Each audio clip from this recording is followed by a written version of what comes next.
Everyone and welcome to Kaizen Learning. In today's video, we are going to study a poem called In Morning Dew, written by K.K. N. Daruwala. Born in 1937, K.K. Nasarwanji Daruwala is a contemporary Indian poet and short story writer who writes in English. He was born in Lahore, now in Pakistan. After completing his studies in English literature, he joined the Indian Police Service (IPS) in 1958. He published his first book, Under Orion, in 1970. Landscapes, A Summer of Tigers, and Riding the Himalayas are some of his other published works. His work has been translated into many languages. He won the prestigious Sahitya Akademi Award for The Keeper of the Dead in 1984 and the Commonwealth Poetry Prize Asia for Landscapes in 1987.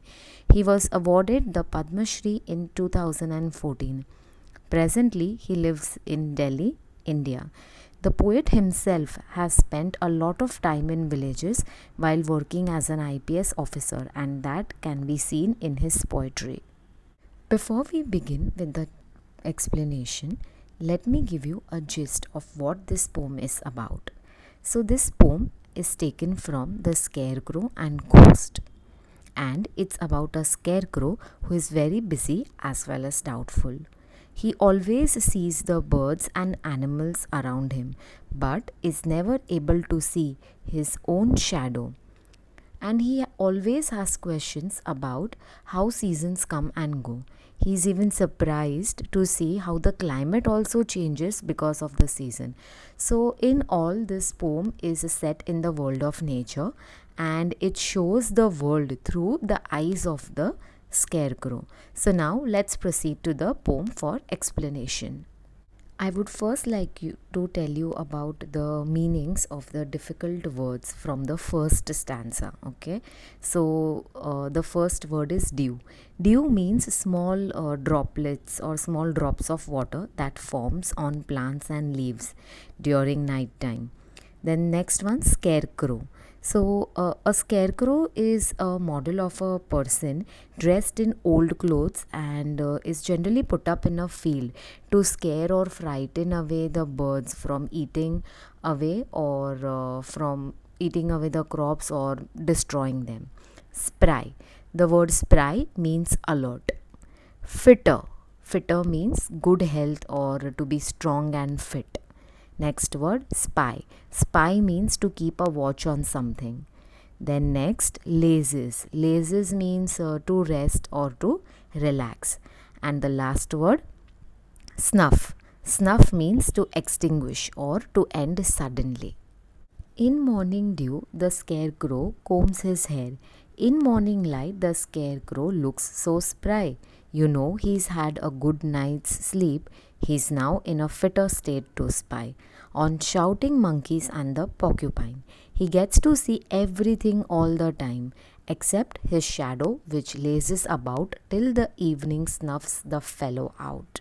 In the first stanza, the poet says that after a good night's sleep, the scarecrow looks fresh and he is ready to start with his work. So he has to stay alert. Meanwhile, he gets ready, he dresses himself and combs his hair, and after he is ready, he starts with his work. So now what work he has to do? He has to take care of the fields and protect them from birds and animals like the monkey and the porcupine. While he is doing his work of keeping animals away from the field, he gets to see everything during the daytime, like the sun, the clouds, the trees, the birds, animals, leaves. He can even see the shadow of the trees and leaves and birds, but he cannot see his own shadow till the evening time. So he is little confused. Second stanza. Whether he sees the seasons come and go is a thing you and I may never know. But busy as he is, he keeps an eye on all the bird traffic passing by. Some questions always bother him.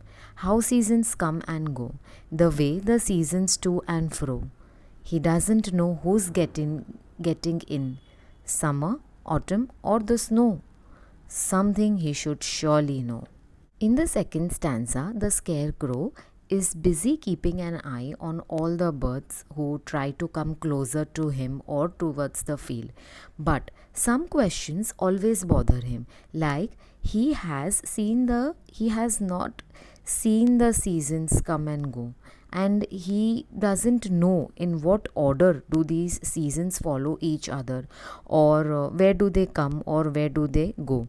He doesn't even know which season is going on, whether it is the summer season, the autumn, or snow. In fact, he doesn't even understand who is changing these seasons. Do they change on their own, or are they that powerful that they change on their own, or is someone changing them?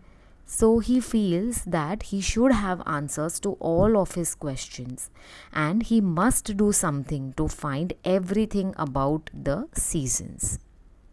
In the third stanza, there are certain word meanings that I would like to share. The first one is shiver. Shiver means to shake slightly on your own. Here it means shivering because of the cold weather. Then next, bothered. Bothered means to be harassed. Dribble. The word dribble means to slowly move downwards. Then next word, bowls. Bowls is a bar of metal that you can slide across inside of the door. So generally in Hindi it is called as chatakni. Okay, and the next word, upper story door. Upper story door here means the ability to think and understand.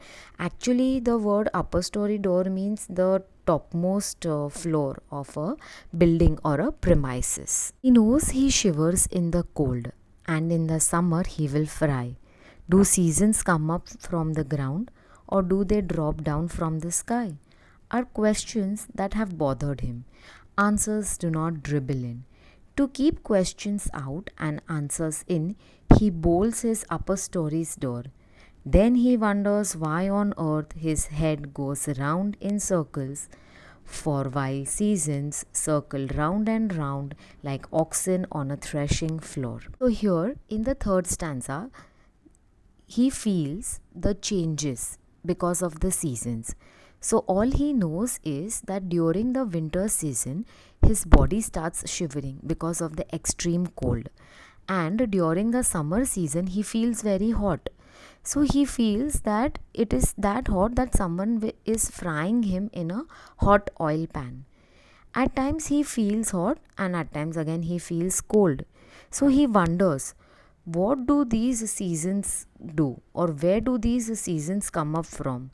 Do they come up from the ground and then stay for some time and then again go back under the ground, or someone drops it from the sky and again they go back up again? So he keeps thinking till the time he is not satisfied. So these are the questions that still bother him because he does not have an answer to this. So he's constantly worried and confused. Now, even after thinking and trying to understand, he still doesn't get an answer. So in anger, he removes his hat and then he hits on his topmost floor of the head, thinking that the bolt will open and all those questions which are troubling him or which are bothering him will go out and all the answers will come in. And the moment he bangs his hat against his head, it makes his head go round and round, just like the seasons go round and round, making him feel even more crazy. Finally, he satisfies himself. He concludes to an answer that just like he sees the oxen moving round and round on floor, separating the grains from the plant, maybe those seasons also go round and round. So this brings us to the end of the poem. I hope this has helped you to learn and understand better. I will see you in the next video. Till then, stay safe and stay curious.